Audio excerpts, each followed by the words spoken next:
नमस्कार, जय Hind, Vande Mataram. Today breaking news में आप सभी का स्वागत है। चलिए जानते हैं सुबह से लेकर शाम तक की तमाम बड़ी खबरों को। बड़ी खबर में बात करेंगे कि मध्य प्रदेश, दिल्ली, पंजाब, छत्तीसगढ़ सहित 9 राज्यों में 8वीं तक के स्कूल बंद। वही अगली बड़ी खबर में बात करेंगे कि नौकरी पेशा के लिए आज की सबसे बड़ी खबर, 1 अप्रैल से नहीं होगा आपकी सैलरी में बदलाव। जानिए क्या है न्यू वेज कोड पर नया अपडेट। वही खबर में बात करेंगे कि मोदी सरकार का बड़ा फैसला, फूड प्रोसेसिंग सेक्टर के लिए PLI स्कीम को मंजूरी। वही खबर में बात करेंगे कब खत्म होगा किसान आंदोलन। कृषि कानूनों पर 3 सदस्यीय कमेटी ने सुप्रीम कोर्ट में सौंपी रिपोर्ट, कही ये बातें।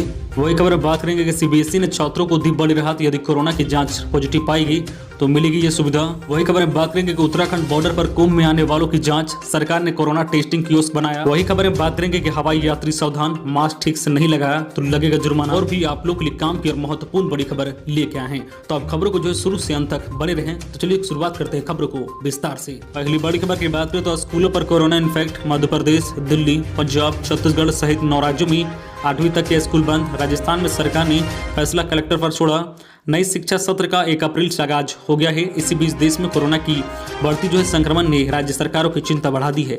इस कारण जो है मध्य प्रदेश, महाराष्ट्र, दिल्ली, पंजाब और छत्तीसगढ़ सहित 9 राज्यों ने पहली से 8वीं तक के स्कूल को फिलहाल बंद कर दिया है। हालांकि बिहार और हरियाणा में पहली से 12वीं तक की कक्षाएं चल रही है। राजस्थान सरकार ने पहली से 5वीं तक के स्कूलों को अगले आदेश तक बंद कर दिया है। कक्षा 6 से ऊपर के स्कूलों पर जिले के कलेक्टर अपने अनुसार फैसले लेंगे।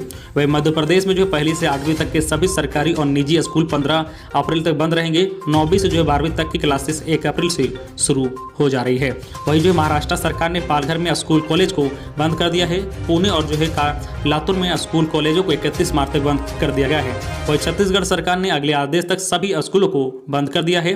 10वीं और 12वीं बोर्ड परीक्षा तय जो है डेट शीट के मुताबिक जो है ऑफलाइन मोड में कराई जाएगी। राजस्थान सरकार ने पहली से 5वीं तक के स्कूलों को अगले आदेश तक के लिए बंद कर दिया है। कक्षा 6 से ऊपर के स्कूलों पर जिले के कलेक्टर अपने अनुसार फैसले लेंगे। वही मध्य प्रदेश में पहली से 8वीं तक के सभी सरकारी और निजी स्कूल 15 अप्रैल तक के लिए बंद कर दिए गए हैं। वही महाराष्ट्र सरकार ने पालघर में जो है स्कूल कॉलेजों को बंद कर दिया है। पुणे और जो है लातूर में स्कूल कॉलेजों को 31 मार्च तक के लिए बंद कर दिया गया है। वही छत्तीसगढ़ सरकार ने अगले आदेश तक सभी जो है स्कूलों को बंद कर दिया है। वही जो बिहार और हरियाणा में पहली से 12वीं तक की कक्षाएं फिलहाल चल रही है और यहाँ की राज्य सरकारों का कहना है कि हालत पर नजर रखी जा रही है। अभी कक्षाएं संचालित होती रहेगी, आगे जरूरत पड़ी तो जो है स्कूलों को बंद किया जाएगा। वही झारखंड में जो है पहली से 8वीं तक के स्कूल अगले आदेश तक के लिए बंद कर दिए गए हैं। वही 9वीं से 12वीं तक की जो है कक्षाएं चलती रहेगी। या जो पिछले साल लगे लॉकडाउन के बाद से अब तक 8वीं के स्कूल यहाँ नहीं खुले हैं। वही दिल्ली सरकार ने जो है अभी पहली से 8वीं तक के स्कूल खोलने को लेकर कोई जो है प्लानिंग नहीं की है।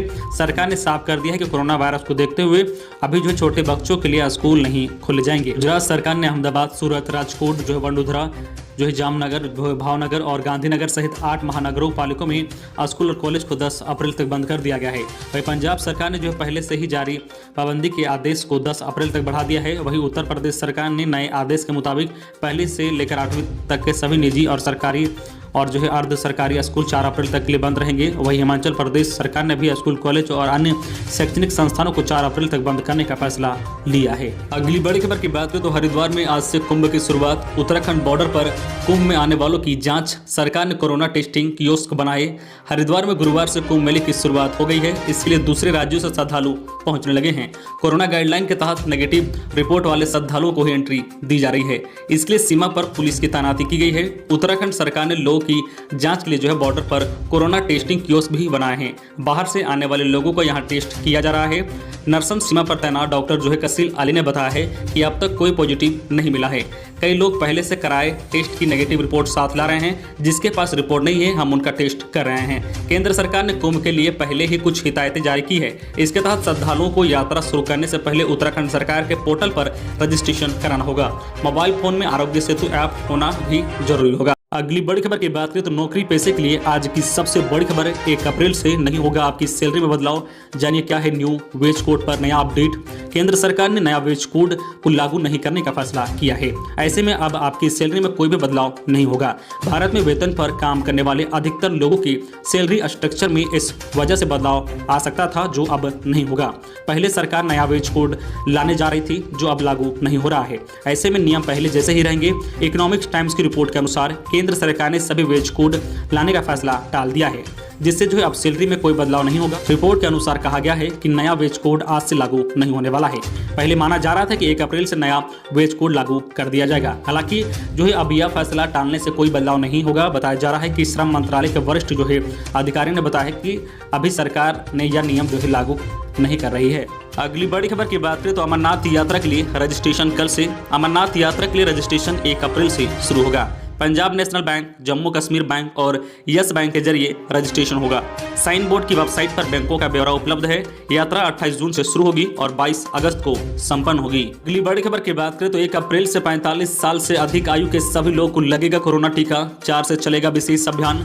1 अप्रैल से 45 वर्ष से अधिक आयु के सभी लोगों का कोरोना को लेकर टीकाकरण शुरू हो जाएगा। अब तक किसी बीमारी से ग्रसित लोगों को ही टीका लग रहा था, पर अब 45 साल से अधिक का कोई भी व्यक्ति टीका ले सकता है। उन्हें केवल आधार कार्ड दिखाना होगा। अगली बड़ी खबर की बात करें तो अच्छी खबर, अगले 5 साल तक 12वीं पास बेरोजगार युवकों को मिलेगा स्वयं सहायता भत्ता।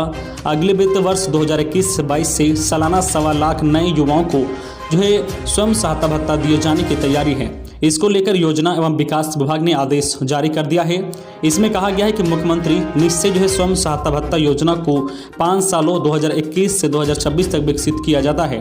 पूर्व के नियमों और शर्तों के आधार पर ही लाभार्थियों के खाते में भत्ता का भुगतान किया जाएगा।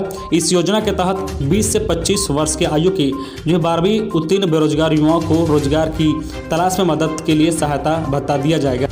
इस योजना के तहत 20 से 25 वर्ष के आयु के 12वीं उत्तीर्ण बेरोजगार युवाओं को रोजगार की तलाश में मदद के लिए सहायता भत्ता दिया जाता है। अगली बड़ी खबर की बात करें तो हवाई यात्रा करने वाले रहें सावधान, मास्क ठीक से नहीं लगाया तो जुर्माना।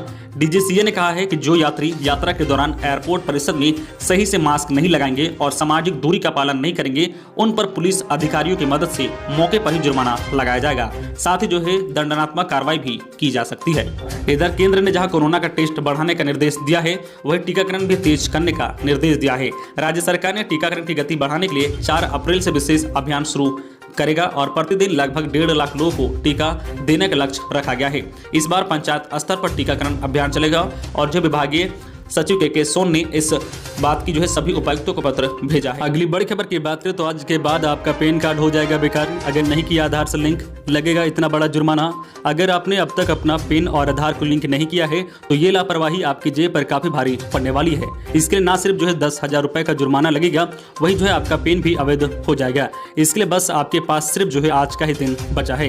ऐसे में फटाफट यानी तुरंत अपने जो है पैन और आधार को लिंक करा लीजिए। दरअसल ये बाकायदा लोकसभा में पास हुए फाइनेंस बिल 2021 में एक नए संशोधन का हिस्सा है, जिसे पास करने के दौरान सरकार ने इनकम टैक्स एक्ट 1961 में एक नए जो है सेक्शन जोड़ा है, जो उन सभी लोगों पर जुर्माना लगाएगा जो 31 मार्च 2021 तक अपने पैन कार्ड को आधार से लिंक नहीं करेंगे। हालांकि ये पेनल्टी 1,000 रुपए से कम होगी, इससे ज़्यादा नहीं होगी। सरकार ने उन लोगों पर पेनल्टी की राशि तय करेगी जो तय समय से पहले पैन को जो है आधार से लिंक नहीं करेंगे। अगली बड़ी खबर की बात करें तो वैक्सीन लगवाने के बाद ना करिए गलतियां, वरना बढ़ सकता है कोरोना वायरस से संक्रमित होने का खतरा। कोरोना वायरस महामारी को खत्म करने का एकमात्र और सबसे कारगर तरीका है वैक्सीन लेना। हालांकि जो है वैक्सीन इस बात की गारंटी नहीं देती है कि आपको कोरोना वायरस संक्रमण नहीं होगा। वैक्सीन लेने के बाद भी कई लोगों को जो है कोविड-19 संक्रमण हो रहा है। वैक्सीन लेने के बाद कोरोना वायरस जो है संक्रमित होने की आशंका कम है, लेकिन इससे पूरी तरह से इनकार नहीं किया जा सकता है। लिहाजा आपको इस बात का ध्यान रखना होगा कि वैक्सीन लेने के बाद भी आप ये गलतियां ना करें। इससे कोई शक नहीं कि वैक्सीन लेने के बाद कोरोना वायरस की गंभीरता और मौत के खतरे को जो काफी हद तक कम किया जा सकता है, लेकिन वैक्सीन बीमारी फैलने की दर और इन्फेक्शन को किस हद तक रोक सकता है, इस बारे में फिलहाल अभी ज्यादा जो है साबुत मौजूद नहीं है। टाइम्स ऑफ इंडिया की एक रिपोर्ट की माने तो डॉक्टरों का यह भी कहना है कि अगर वैक्सीन लगवाने के बाद व्यक्ति किसी तरह की लापरवाही करता है तो कोरोना वायरस से संक्रमित होने का खतरा बढ़ जाता है। ऐसे में वैक्सीन की मदद से भले ही इम्यूनिटी लेवल पर इन्फेक्शन फैलने की दर को कम करने में मदद मिले, लेकिन लोगों को भी जो है सावधानी बरतने की जरूरत है। यानी वैक्सीन लेने के बाद भी आपको जो है कोरोना से बचने के लिए आपको जो है सावधानी बरतने की जरूरत है। आपको जो है हैंड वॉश करते रहना है, मास्क लगाना है, सोशल डिस्टेंसिंग, इन सब बातों का वैक्सीन लेने के बाद भी ध्यान रखना है, वरना आप भी जो है दोबारा कोरोना संक्रमित हो सकते हैं। अगली बड़ी खबर की बात करें तो नोटिस जारी, लाल सिग्नल को तोड़ने पर जाएगी उनकी नौकरी। रेल चालकों में काफी रोष व्याप्त। अब रेलवे चालकों को जो है ड्यूटी पर जाने से पहले सब घोषणा लिखकर देना होगा कि यदि वे स्पीड यानी लाल सिग्नल को पार करते हैं तो उनकी नौकरी चली जाएगी। इस संबंध में पूर्व मध्य रेलवे के महाप्रबंधक के निर्देश पर धनबाद में जो है टीएलसी ने नोटिस जारी कर दिया है। इससे लेकर रेल चालकों में काफी रोष व्यक्त है। यदि रेलवे चालक किसी सिग्नल को पार कर देता है तो उसे जो है स्पीड का केस किया जाता है। यदि रेलवे चालक किसी सिग्नल को पार कर देता है तो उसे जो है स्पीड का केस माना जाता है। इस मामले में पहले उसे सस्पेंड कर जांच की जाती थी और दोषी पाए जाने पर कार्रवाई होती थी। पहले भी ऐसे मामले सामने आ चुके हैं जिसमें जो है चालक का जो है डिमोनेशन कर दिया जाता था, लेकिन उनकी नौकरी जो है नहीं जाती थी। लेकिन अब इस नए नियम से चालकों की पहले नौकरी चली जाएगी। अगली बड़ी खबर की बात करें तो मोदी सरकार का बड़ा फैसला, फूड प्रोसेसिंग सेक्टर के लिए PLI स्कीम को मंजूरी। केंद्र की नरेंद्र मोदी सरकार ने फूड प्रोसेसिंग सेक्टर के लिए प्रोडक्शन जो है लिंक्ड इंसेंटिव स्कीम को मंजूरी दी है। प्रधानमंत्री की अध्यक्षता में हुई कैबिनेट की बैठक में यह फैसला लिया गया है। केंद्रीय मंत्री प्रकाश जावड़ेकर, पीयूष गोयल ने प्रेस कॉन्फ्रेंसिंग करके कैबिनेट के फैसले की जानकारी साझा की है।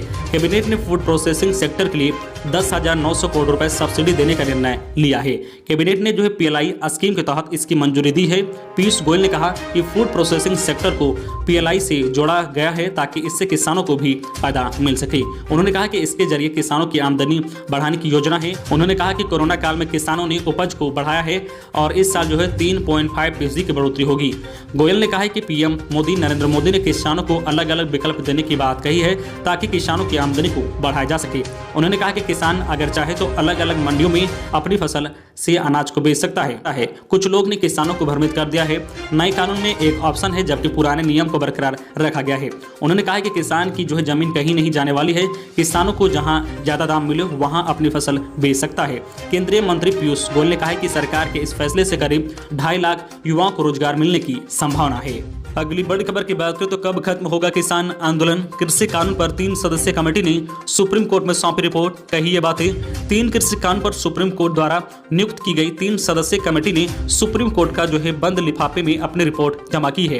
कमेटी ने अपनी रिपोर्ट में कहा है कि इस मामले का हल निकालने के लिए करीब जो है 85 किसान संगठनों से बात की गई है। सुप्रीम कोर्ट की तरफ से जो है नियुक्त की गई कमेटी में अनिल जो है धनवत और प्रसिद्ध जो है अर्थशास्त्री अशोक गुलाटी और प्रमोद जोशी शामिल हैं।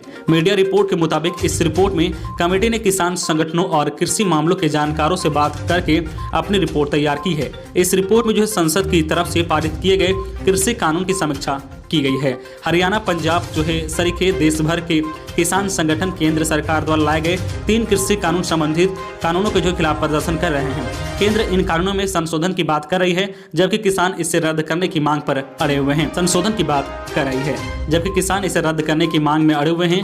इसके खिलाफ देश भर में किसान जो है दिल्ली समेत अन्य राज्यों में 4 महीने से प्रदर्शन कर रहे हैं। वही जो है अब किसान नेता राज्य दर राज्य जाकर केंद्र और नरेंद्र मोदी सरकार के खिलाफ प्रचार कर रहे हैं। किसान नेता राकेश टिकैत इस वक्त जो है पश्चिम बंगाल चुनाव के बीच जो है कई जगहों पर मंच के माध्यम से भाजपा के खिलाफ जो लोगों से अपील कर रहे हैं कि वे जो किसानों का अहित चाहने वाले को वोट ना दें।